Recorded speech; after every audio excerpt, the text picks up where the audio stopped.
When you're desperate to see a doctor, those freestanding emergency rooms seem like a good idea. You get right in, usually no wait times. But before you go get care, our Verify team did a little digging on them. Here's David Schechter. Freestanding emergency rooms. More than 200 of them have popped up in retail locations across Texas. And lots of people confuse them with urgent care, but it's not the same. Urgent care is like going to see your family doctor, and they bill you at family doctor prices.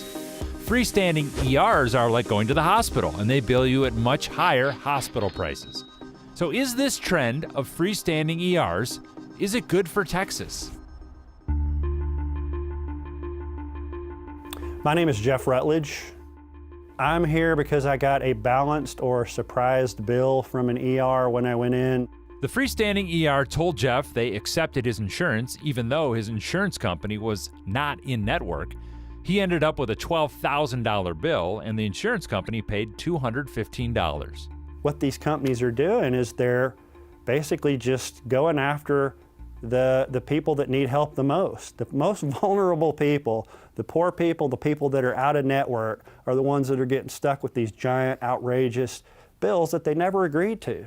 This year, Texas lawmakers passed 4 laws to rein in freestanding ERs. One of them limits surprise bills, like the one Jeff got.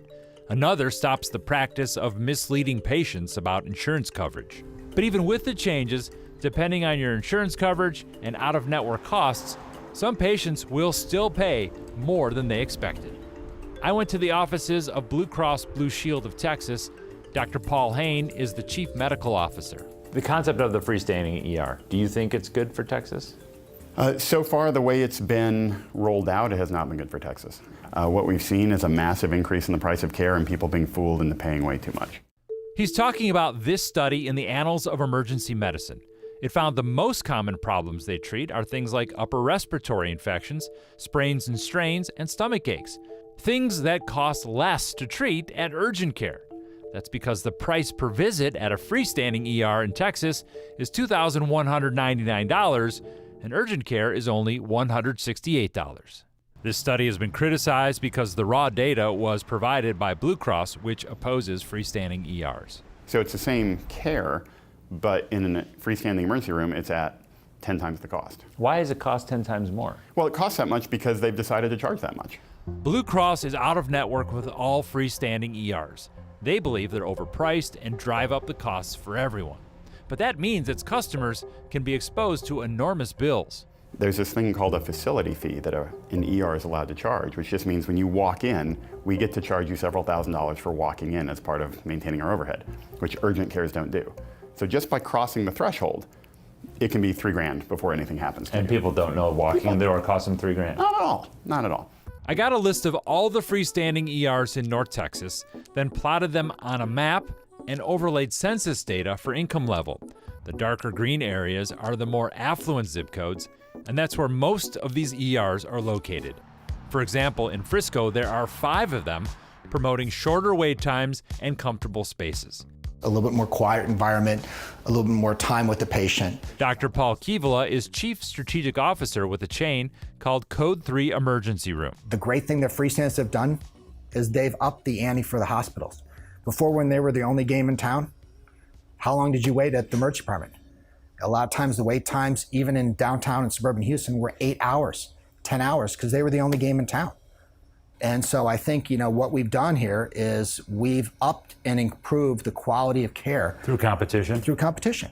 Code 3 is 2 miles away from a Baylor Scott and White hospital where, according to a project called ER Weight Watcher, patients are seen by a doctor in about 12 minutes. And that may not be because of the added competition of freestanding ERs. This study in the American Journal of Emergency Medicine found freestanding emergency departments in Texas do not alleviate congestion in hospital-based emergency departments.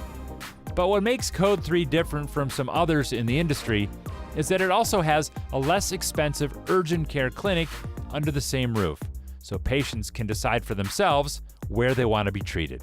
We think we developed something that is patient-centric, and we designed this from the patient's perspective rather than from anybody else's perspective. Should all these freestanding ERs have both?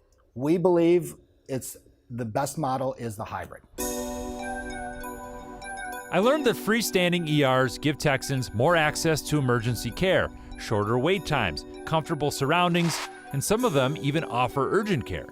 But on the other hand, the legislature had to step in to regulate them. The most common problems can be treated for less money, and competition has not improved hospital wait times. So are freestanding ERs good for Texas? They could be one day, but right now they create more problems than they solve. If you've got something you want verified, send me an email. Coming up, an unexpected victory.